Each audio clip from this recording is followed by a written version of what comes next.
Dear friends, myself Ramesh Umate. Welcome to Ramesh Umate's YouTube channel.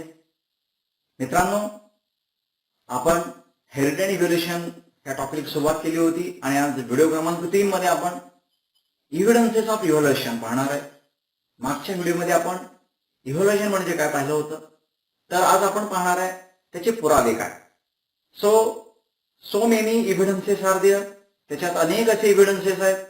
त्यामध्ये आज आपण पहिल्यांदा एव्हिडन्स पाहतोय. Following are some various proofs available in support there is mentioned above. So which are the evidences are there. कुठले evidences आहेत आपण ते पाहूया एकानंतर एक. पहिला आहे त्यातला मॉर्फॉलॉजिकल एव्हिडन्स. तुम्ही पाहताय मॉर्फॉलॉजिकल म्हणजेच बाह्य शास्त्रीय पुरावे असं म्हणतात त्याला. तर त्यामध्ये तुम्ही साईडला चित्रामध्ये पाहू शकता व्हेरियस सिमिलरिटीज. लाईक तुम्ही चित्रामध्ये पाहू शकता स्ट्रक्चर ऑफ माउथ. तुम्हाला हे चित्र दिसतं त्यामध्ये तुम्ही पाहताय तर स्ट्रक्चर ऑफ माउथ. माउथ म्हणजे तोंडाची रचना. पोझिशन ऑफ आईज डोळ्यांची रचना. Structure of nostril. नॉस्ट्रिल म्हणजे नासिका किंवा नाकांची रचना. अँड एअर पिना कानांची रचना. तुम्ही जेव्हा चित्रात पाहताय साईडला तर त्यामध्ये तुम्हाला असं दिसतंय किंवा त्याचबरोबर थिकली डिस्ट्रीब्युटेड हेअर आणि त्याच्या शरीरावर असलेली केसांची रचना. All are similarity in characteristic. तर त्यांच्यामध्ये सगळं साधारण दिसतं तुम्हाला. कुठले एक्झाम्पल दिलं तुम्हाला. Structure of mouth, position of eyes, structure of nostril, air पिना अँड थिकली डिस्ट्रीब्युटेड हेअर. तुम्ही जे पिक्चर पाहताय प्राण्यांचे ते सगळे तुम्हाला तिन्ही मध्ये तुम्हाला काय आढळतात, सिमिलरिटी आढळते. ऍट द सेम टाइम त्याचबरोबर आता वनस्पतीमध्ये सुद्धा पहा. In case of plants their leaf shape, leaf venation. Leaf shape पानांची रचना, लीफ व्हेनेशन त्यांच्यामध्ये शिरायन्यास म्हणतो आपण. त्याचबरोबर पेटाईल, लीफ पेटाईल. त्या तिघामध्ये सुद्धा तुम्ही जर पाहिला these all are similar in structure. या सगळ्यामध्ये तुम्हाला सिमिलरिटी आढळते, समानता आढळते. सो व्हॉट इट इंडिकेट्स, यावरून आपण काय सांगू शकतो, there are some similarities in those animals as well as plants. तर यावरून त्या प्राण्यामध्ये आणि वनस्पतीमध्ये काहीतरी सिमिलरिटी होती, साधर्म्य होतं इन देअर अँसेस्टर त्यांच्या पूर्वजांमध्ये. And during the course of time जसं जसं कालावधी बदलत गेलं evaluation occurs, some changes gradual changes occurs. त्यांच्यामध्ये हळूहळू ग्रॅज्युअल चेंजेस होत गेले. And finally they are different plants and different animals. म्हणून ते आता सध्या वेगळे प्राणी आणि वेगळे वनस्पती म्हणून आपण पाहतोय. पण प्रत्यक्षात त्या सगळ्यांचे अँसेस्टर पूर्वज हे एकच होते. त्यांच्यामधून इव्हॅल्युएशन होत उत्क्रांती होत त्यांच्यात हळूहळू बदल झाला आणि हे बदलासाठी सुद्धा कित्येक लाखो वर्ष गेलेले आहेत. तर यावरून आपण मॉर्फॉलॉजिकल एव्हिडन्स वरून त्यांच्या शरीरावरून आपण काय सांगू शकतो की त्यांचे पूर्वज एक होते. दे have a common ancestor. It is the one of the important proof of evaluation. म्हणजे इव्हॅल्युएशन होत असतं आणि त्याच्यात उत्क्रांतीमध्ये बदल होत जातात ते आपल्याला कळतं. आपण त्यानंतर पाहतोय the next proof that is anatomical evidence. Anatomical म्हणजे शरीरशास्त्रीय पुरावे असं म्हणतात. पहा तुम्हाला साईडला दिसत आहेत ह्युमन हँड दिसतोय, मानवाचा हात. फोरलेग ऑफ ऑक्स बैलाचा पाय. पॅटॅजियम ऑफ बॅट. बॅट म्हणजे मला माहिती आहे वटवाघुळाचं चर्मपर. Flipper of whale. व्हेल माशाचं तुम्हाला फ्लिपर तुम्हाला दिसतंय. while we observing carefully in this along picture there doesn't seem any superficial similarity. त्यामध्ये या चारही फिगर्स मध्ये कुठल्याही प्रकारचं तुम्हाला काय आढळत नाही, सिमिलरिटी आढळत नाही, समानता आढळत नाही. इव्हन दो अजून काय आढळत नाही, their structure and work or function in those animals is also different. आणि त्या प्रत्येकाचं काम प्रत्येक त्या पर्टिक्युलर अॅनिमल्स मध्ये वेगळं आहे. पहा नीट तुम्ही पाहू शकता ह्युमन हँड त्याचं काम वेगळं आहे. फोरलॅग ऑफ ऑक्स पायाचं काम वेगळं असतं बैलामध्ये. पॅटॅजियम ऑफ बॅट चर्मपराचं काम वेगळं आहे बॅटमध्ये. आणि फ्लिपर ऑफ फेलचं काम वेगळं आहे. Means they have a different structure and different function even though they are different. तुम्ही जर नीट ऑब्झर्व केला तर लक्षात येतं देअर स्ट्रक्चर ऑफ बोन्स. त्यांच्या ज्या हाडांची रचना आहे तुम्ही खाली पाहू शकता. प्रत्येकाचे पाय, हाताची बोट किंवा फ्लिपरचे जे पुढचे पार्ट आहेत ते किंवा पॅटॅजियम of बॅटचे part.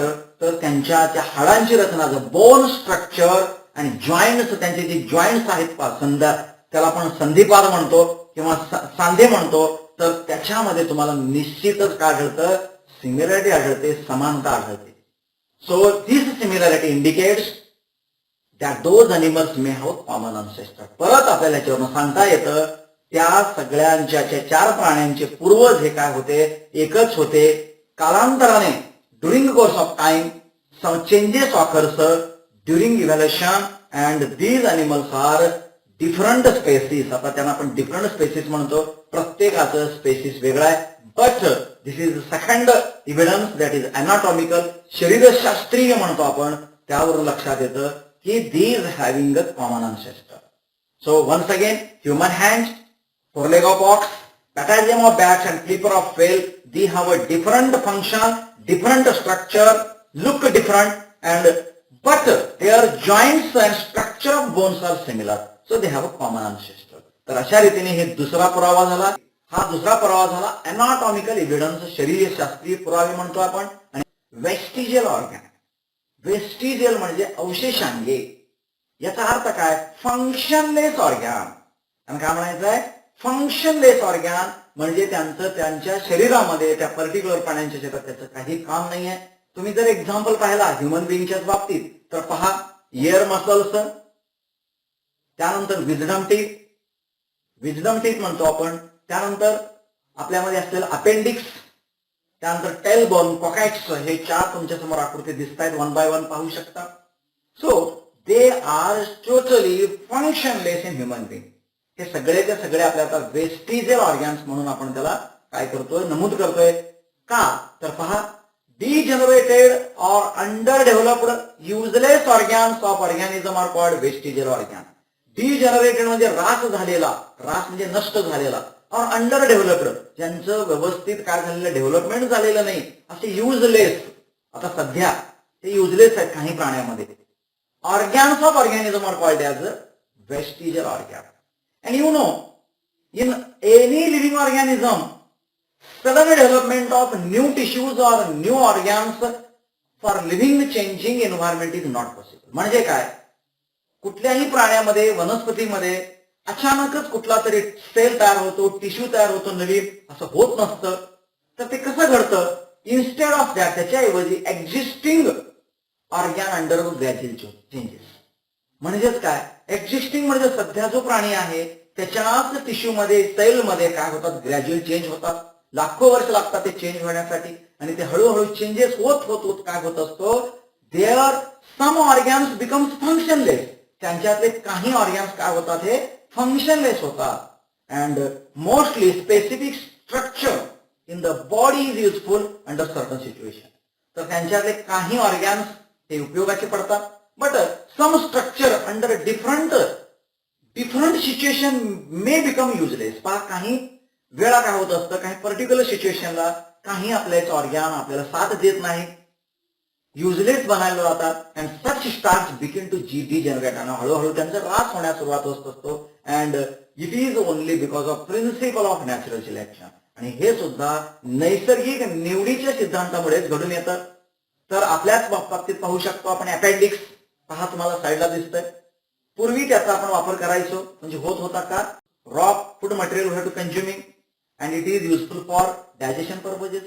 But when there is a discovery of fire, जेव्हा आगीचा शोध लागला तेव्हा काय झालं, we have to cook the food, it becomes simplest form, and that's why it is now no use of which one, appendix. त्याचा आता अपेंडिक्सचा वापर होत नाही.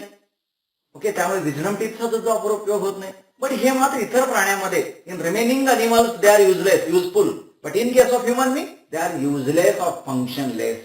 So appendix, which is useless in human but useful in other organism, or fully functioning in the other organisms, especially wild animals. Similarly, muscles of ear pinna, which are useless in human but these are useful in monkeys. Also in case of tailbone, आपल्याला शेपूट होता पूर्वी, but during course of time evolution मध्ये काय झालं, आपलं शेपूट हळूहळू कमी होत गेलं. And finally we have don't tailbone. Nowadays there is only coccyx. Coccyx म्हणजे 4 bones are fused together. ते 4 bones एकत्र आलेले आहेत, त्याला आपण coccyx म्हणतो. And this is also functionless in human body. It is said that also here on our body. पूर्वी आपले कपडे नव्हतेच अंगावर, त्यामुळे आपल्या संरक्षण करण्यासाठी तो अडॅप्टेशन होता. पण हळूहळू कपड्यांची निर्मिती झाली, कपडे वापरायला सुरुवात केलो and therefore our hairs becomes less and less. It is one type of adaptation. हे अडॉप्टेशन होतं पण ते आता कमी झालेलं आहे. That is functionless on human body. But it is said that in human being more than 100 organs are functionless now. आता आपल्या शरीरातच 100 पेक्षा असे जास्त फंक्शनलेस ऑर्गन्स आहेत. So this is one of the vestigial organ proof or evidences of which one evaluation. Evaluation होत जातं, त्याच्यात बदल होत जातात, उत्क्रांती होत जाते. हे त्याचा तिसरा पुरावा आहे. तर अशा रीतीने 3 पुरावे आपण पाहिलेले आहेत. अजून 3 पुरावे शिल्लक आहेत. त्यामध्ये पॅलेंटॉलॉजिकल एव्हिडन्स आहे, कार्बन डेटिंग म्हणजे बघणार आहे, कनेक्टिंग लिंक्स बघणार आहे, एम्ब्रोलॉजिकल एव्हिडन्स आपण पाहणार आहे. तर आपण पुढच्या व्हिडिओमध्ये पाहू, व्हिडिओ नंबर 4. सो आपण इथं थांबतोय. नक्कीच तुम्हाला हा व्हिडिओ आवडला. सबस्क्राईब करा, बेल आयकॉनवर क्लिक करा. धन्यवाद.